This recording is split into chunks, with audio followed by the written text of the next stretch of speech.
Son las estrategias de protección pulmonar en paciente con síndrome de distrés respiratorio. Entonces, no sé, hay cualquier cosa, si se les queda pegado igual, ahí me avisan con tiempo, por favor. Ok, el síndrome de distrés respiratorio agudo fue descubierto, ¿verdad? Por decirlo así, en 1967 por David Aspaugh, en donde él pudo observar a 12 pacientes con compromiso pulmonar importante. ¿Con qué características? Pacientes con hipoxemia refractaria que no resolvían a pesar de la cantidad de oxígeno alto que tenían.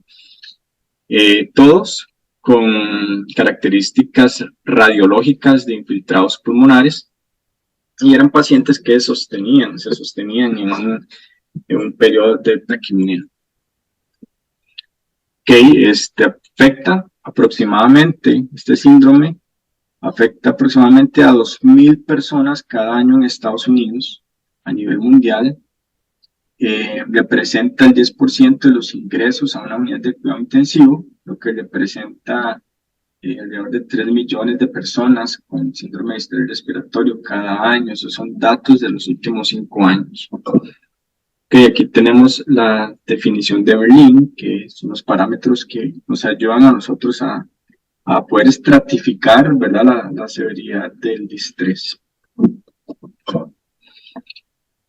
Ok, es en el alvéolo, ¿verdad? Es un lugar específico donde nosotros podemos ver el comportamiento, cómo se comporta y qué es lo que sucede en este síndrome, ¿verdad? Podemos apreciar su fisiopatología, podemos ver un alvéolo que está ocupado, un alvéolo edematizado, lleno de sustancias. También podemos observar cómo hay lesión y ensanchamiento en el intersticio y paso de lo que son neutrófilos desde el capilar al intersticio y también al espacio alveolar.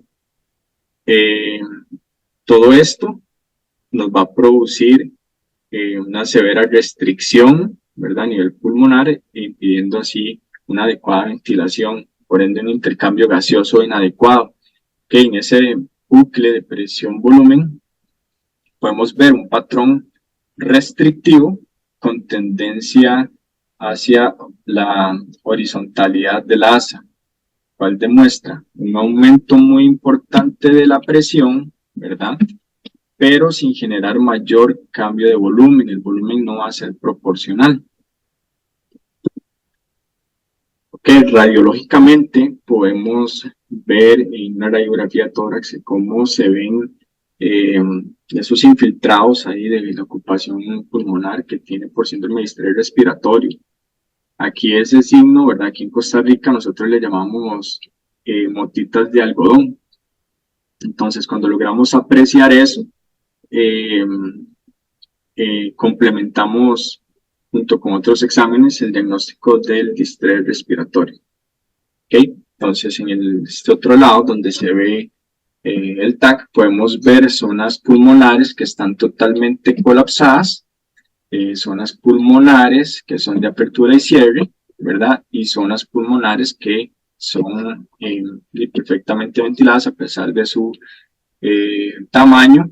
Vemos cómo el síndrome de distrés respiratorio no se comporta de forma homogénea, ¿verdad? Comporta de una forma diferente en cada pulmón. Entonces, síndrome de distrés respiratorio no es rígido, es que es pequeño, entonces tenemos un pulmón pequeño. ¿Ok? ¿Qué características puede tener? Y que aumenta el peso del pulmón, ¿verdad? Mayor a 1.5 kilos. De menor tamaño del pulmón funcional, es más pequeño, la parte que nosotros vamos a poder lograr ventilar. Y el término, bueno, el baby lung, como el que decía ahora, que es similar a ventilar a un bebé, recibe todo el impacto del volumen tial que nosotros vamos a proporcionar. Okay, el distrés respiratorio es un síndrome que va cambiando con el tiempo, se transforma, cambia, ¿verdad? Entonces, su fase final es una fase fibrótica, donde como resultado podemos tener un pulmón poco distendible. Perdón por eso. Bueno, está la lesión pulmonar inducida por la ventilación mecánica, y eso es algo que nosotros tenemos que tener muy en cuenta, porque nosotros mismos a la hora de operar un ventilador podemos producir lesión pulmonar, ¿ok? A la hora de programar parámetros y demás. Entonces, esta lesión es iniciada por la aplicación repetida de una excesiva tensión y deformación que afecta a estructuras tales como el fibroesqueleto y la microvascularización pulmonar, a las pequeñas vías distales y a los tejidos yuxtalveolares. Las fuerzas de estiramiento se producen en una medida de 21.600 veces al día, con una frecuencia respiratoria en ventilación mecánica media de 15 respiraciones por minuto, volumen minuto, perdón, de 15 respiraciones por minuto y sobre unos 480 millones de alvéolos. ¿Okay? La ventilación mecánica por sí sola es antifisiológica, debido a que diferencia la respiración espontánea. Esta está basada en presión positiva continua, y una inadecuada programación puede producir daños e impactar de manera negativa el pronóstico del síndrome de distrés respiratorio. Entonces, ¿cuáles son los mecanismos de lesión que nosotros podríamos proporcionar, o lo que más bien no deberíamos de proporcionar en el pulmón?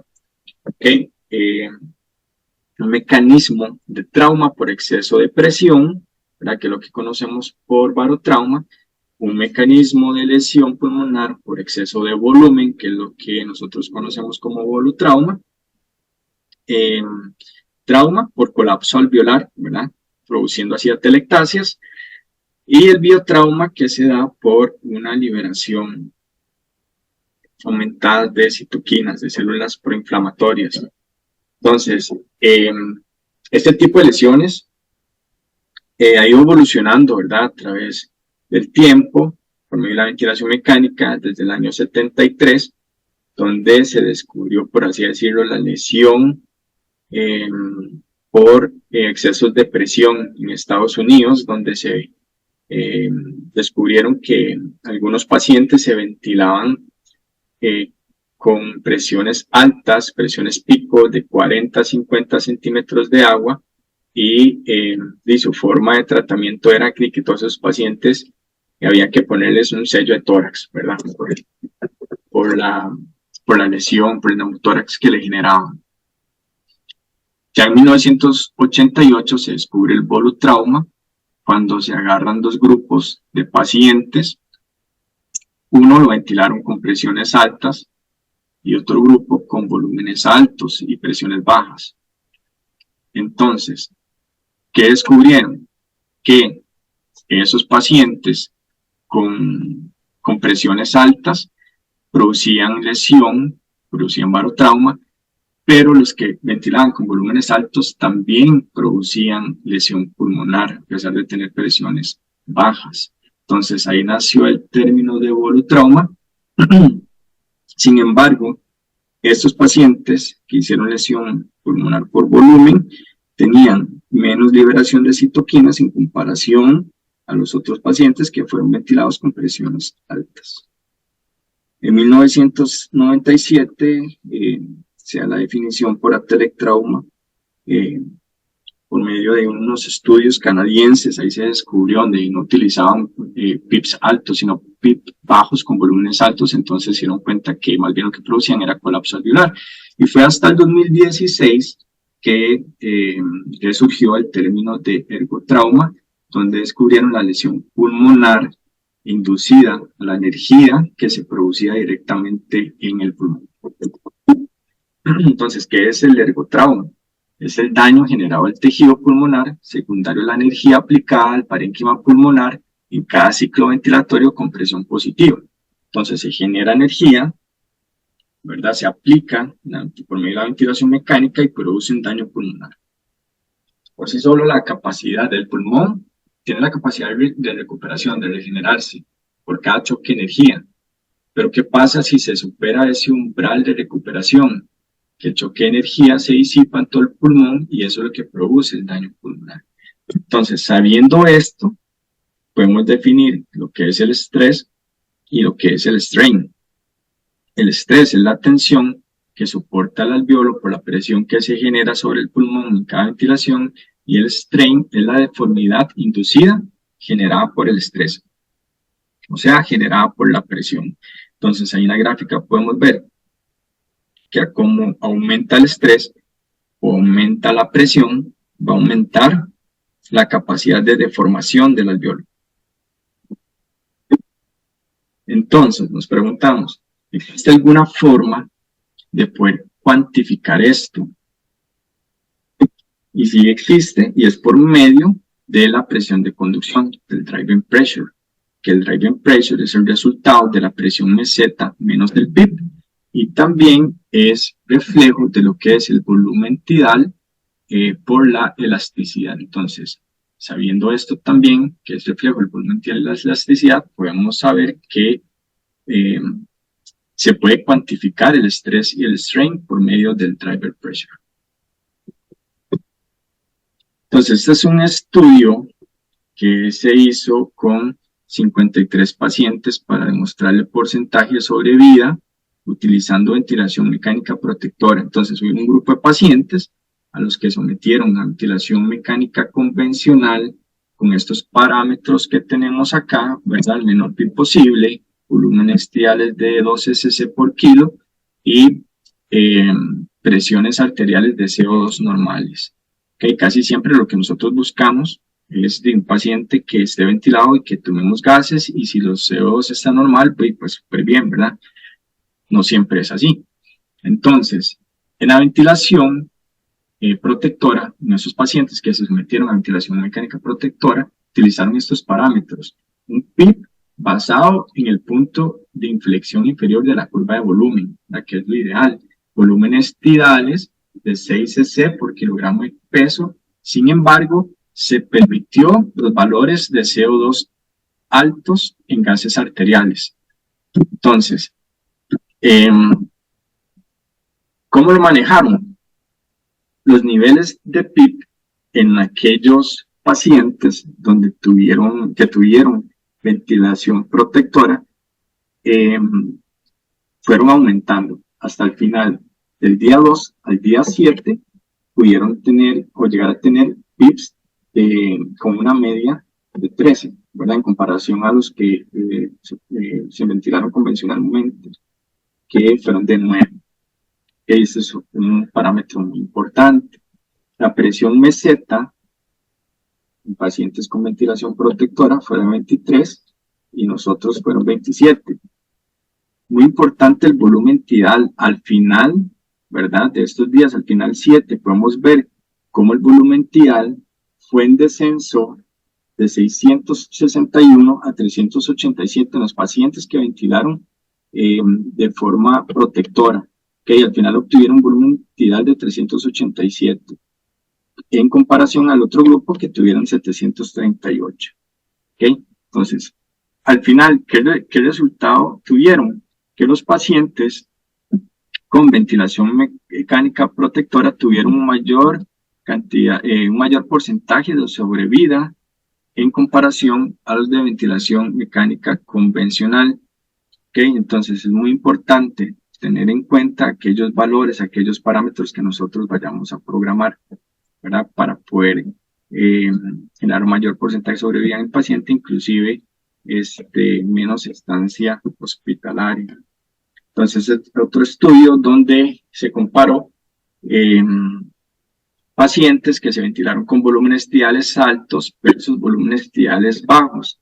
Entonces, en los pacientes con volúmenes tidales altos utilizaron un volumen tidal de 12 cc por kilo, y en el otro grupo se ventilaron con volúmenes tidales de 6 cc por kilo.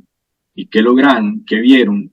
Que la sobrevida en esos pacientes que se ventilaron con volúmenes tidales bajos era más alta que los otros pacientes que se ventilaron con volúmenes tidales altos. La sobrevida de estos pacientes que se ventilaron con 6 cc por kilogramo de peso fue todavía mucho mayor. Y este es otro estudio donde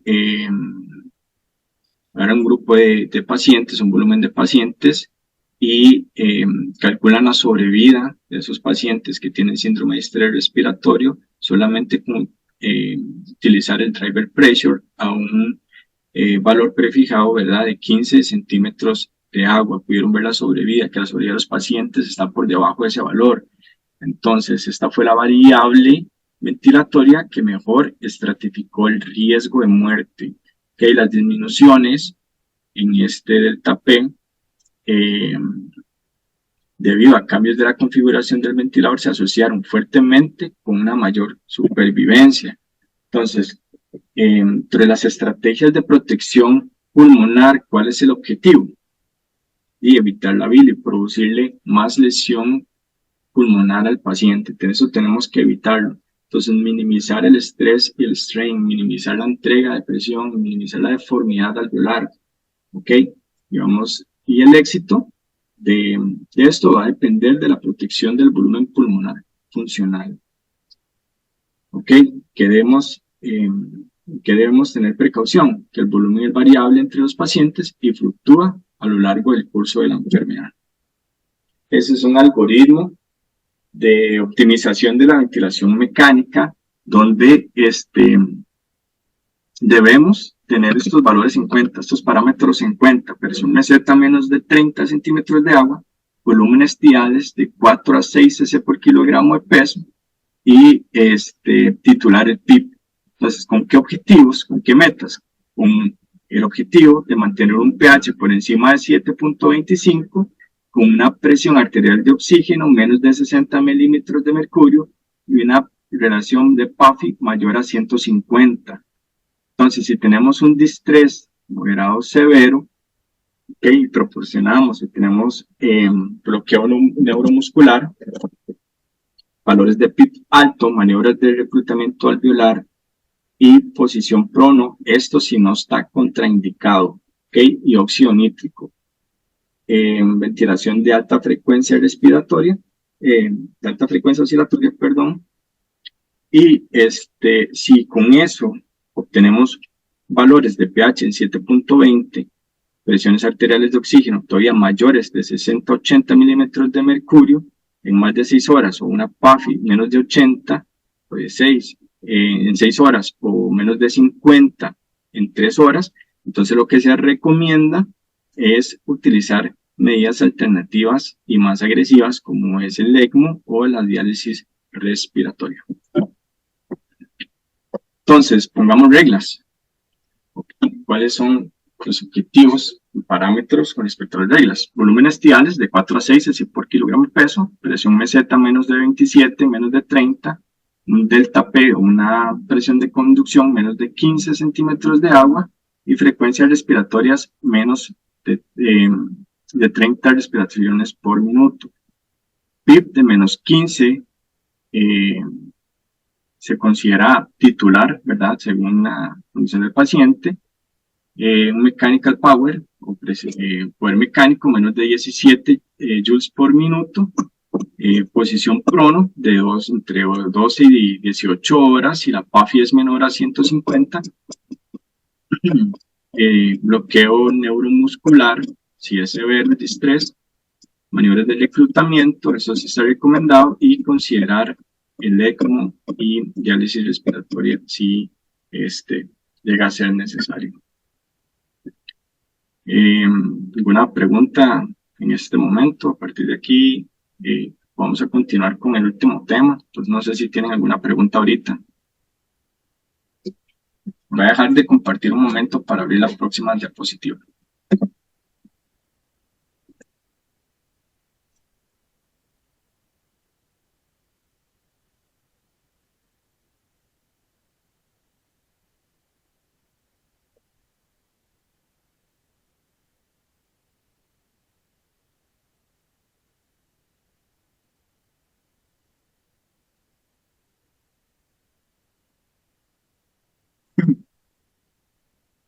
Ok, espero que todas puedan ver la presentación. Si alguien se queda ahí como pegado, nada más me avisan.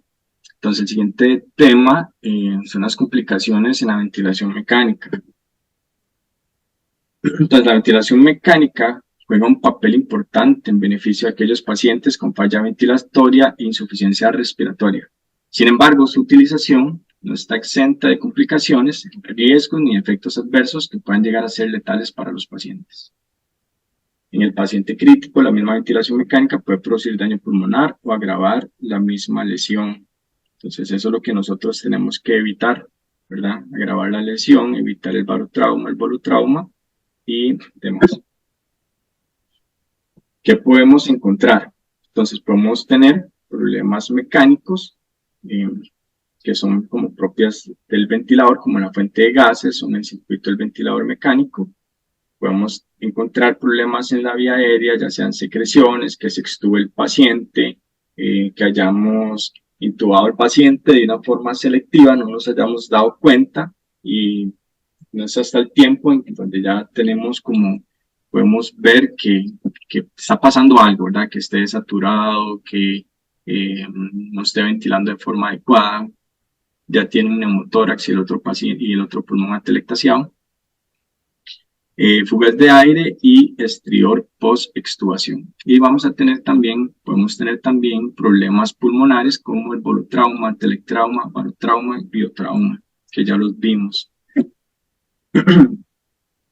Entonces, los problemas sistémicos también podemos tener, como los hemodinámicos, problemas sistémicos pulmonares, en alteración de la relación VQ, hemodinámicos, como lo he explicado anteriormente, por una disminución del gasto cardíaco, problemas renales y neurológicos, problemas infecciosos como traqueobronquitis en neumonías que pueden agravar la condición del paciente, ¿verdad? Que también pueden estar asociadas a la ventilación mecánica por un mal manejo de la vía aérea, y secuelas crónicas como estenosis subglótica, lesión pulmonar crónica y alteraciones psicológicas. Ok, con los problemas mecánicos podemos tener una pérdida en la fuente eléctrica al ventilador. Eso es muy importante porque si tenemos un ventilador que, digamos, tiene problemas con su batería interna, ¿verdad? Porque la mayoría de los ventiladores tienen una batería que por lo menos pueden durar de 4 a 5 horas. Los de transporte yo creo que duran un poco más, de hasta 9 horas. Pero si tenemos un problema con un ventilador, ¿verdad? Por medio de la batería, si se va la luz, entonces eso ya es un problema mecánico. ¿Okay? Entonces es muy importante también elegir un ventilador que funcione adecuadamente y que su batería esté también íntegra.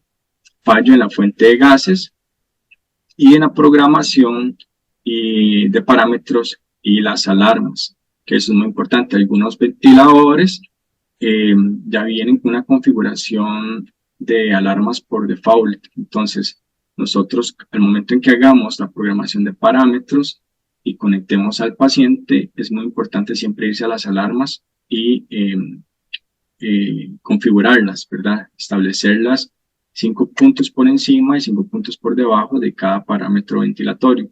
Entonces, ¿qué pasa si dejamos las alarmas? Porque eso se puede hacer uno muy tranquilo, ¿verdad? Y dejar las alarmas. Y es que las alarmas pueden llegar inclusive a ser un estresor para el paciente.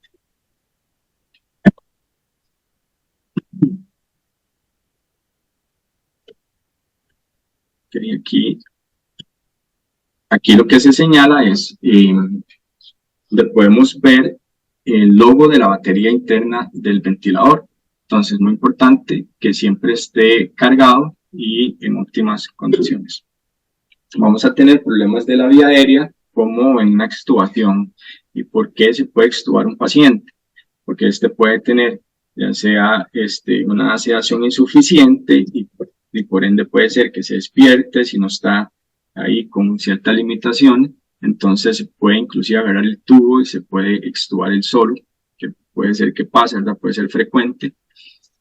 Esto ante la falta de vigilancia, ¿verdad? Entonces, paciente, si está mal sedado, se puede extubar. Mala fijación del tubo endotraqueal, que también pasa más en aquellas fijaciones que hacen con un espadrapo ahí un poco débil, ¿verdad? Entonces, los he visto, yo les cuento porque yo los he visto, entonces uno ahí como en forma de rescate cambia la fijación antes de que se extuben. Y también en los traslados es muy importante, más si son aquellos traslados donde hay mala manipulación o se traslada de una forma muy rápida, ¿verdad? Entonces, en medio de los traslados se puede extubar el paciente y ha pasado, y digo porque a mí me ha pasado también. Por obstrucción, también la falta de sedación puede ocasionar que el paciente muerda el tubo endotraqueal a la hora de aspirar secreciones cuando hay que aspirar secreciones cuando sea necesario siempre y puede haber problemas cuando el tubo orotraqueal esté acodado. Ok, estas son una comparación de dos radiografías de tórax, que en este lado podemos ver la intubación selectiva. Entonces no sé si lo aprecian bien, pero aquí viene el tubo y se fue a bronquio derecho. ¿Qué problemas podemos tener? Una hiperexpansión del hemitórax derecho y el otro hemitórax totalmente colapsado. Ok, entonces, ¿qué hay que tener en cuenta? Que es muy importante que el tubo endotraqueal siempre tiene que ir 2 centímetros por encima de la carina. Otro problema, la fuga de aire. Si el tubo orotraqueal es incorrecto, ¿verdad? Que sea muy pequeño, de un calibre muy pequeño, entonces claramente podemos tener una fuga de aire y cuando hay excesos de presión en la vía aérea con tubo sin balón. Entonces, en aquellos pacientes que usan tubos sin balón, como en los chiquitines, ¿verdad? Como en los neonatos, si tenemos mucha presión, entonces va a haber más fuga todavía, ¿verdad? Y eso es audible, eso se escucha. ¿Okay? Y si la fuga es muy importante, se debe cambiar el tubo orotraqueal. Ok, a nivel de monitorización del ventilador mecánico, podemos observar el porcentaje de fugas.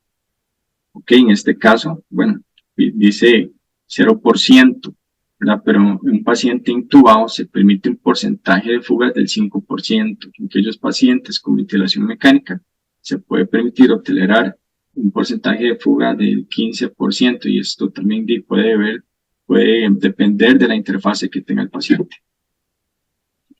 Una complicación es el estridor laringio post-extubación, donde tenemos como factores de riesgo la dificultad para la intubación o la reintubación o cambios repetidos del tubo endotraqueal, la utilización de presión alta del balón neumotaponador y la infección laringotraqueal asociada. Entonces, un paciente en donde se ha manipulado tanto esa vía aérea, en el momento en que lo vayan a extubar, si se extuba, tiene un riesgo muy alto de que haga un estridor laringio. Okay, ¿cómo se manifiesta? Se manifiesta con un estridor que es audible y dificultad respiratoria tras la retirada del tubo. ¿Y qué podemos hacer por ese paciente? Podemos administrar la adrenalina inhalada, budesonida inhalada, Heliox, y puede ser necesario la utilización de CPAP, ventilación mecánica no invasiva, y si con esto no revierte, entonces hay que reintubar al paciente. Casi siempre se hace eso de una sola vez. Paciente con estridor laringio, aumenta el trabajo respiratorio, se pone cianótico, entonces se reintuba. Podemos tener problemas con la sedación cuando esta es insuficiente, como lo mencioné ahora. Entonces, puede ser que tenemos una modalidad ventilatoria incorrecta o parámetros incorrectos. Entonces, esto puede ser una complicación. La sedación insuficiente puede provocar una lucha del paciente contra el ventilador, que nos puede generar fatiga muscular, nos puede generar barotrauma, nos puede generar hipoventilación y estrés psicológico. Pueden haber problemas infecciosos, donde la ventilación mecánica, o sea, facilita el riesgo de infecciones, ¿verdad? Si hay una mala manipulación de lo que es el tubo endotraqueal a la hora de insertarlo, ¿verdad? Empezando por ahí, entonces podemos asociarlo a la ventilación mecánica. Tiene una incidencia del 6% al 26%. El mayor riesgo sucede entre los 5 y 15 días de la ventilación mecánica, con una incidencia creciente a medida que ésta se prolonga. Entonces podemos tener infecciones asociadas a la ventilación, traqueobronquitis, otitis y sinusitis. Problemas pulmonares, que esas son las inducidas por el ventilador mecánico, las que se mencionaron anteriormente. Problemas por excesos de presión, produciendo barotrauma, por excesos de volumen, produciendo volutrauma, por liberación de células proinflamatorias con el biotrauma y por colapso alveolar con el atelectrauma. También se pueden dar toxicidad por oxígeno, en las cuales podemos tener atelectasias por reabsorción, en donde se da un lavado de nitrógeno y por ende se da el colapso alveolar, ya que el nitrógeno es un gas que le da estabilidad al alveolo. Entonces, si se pierde ese alveolo, si se pierde ese nitrógeno, el alveolo se colapsa y producimos atelectasias.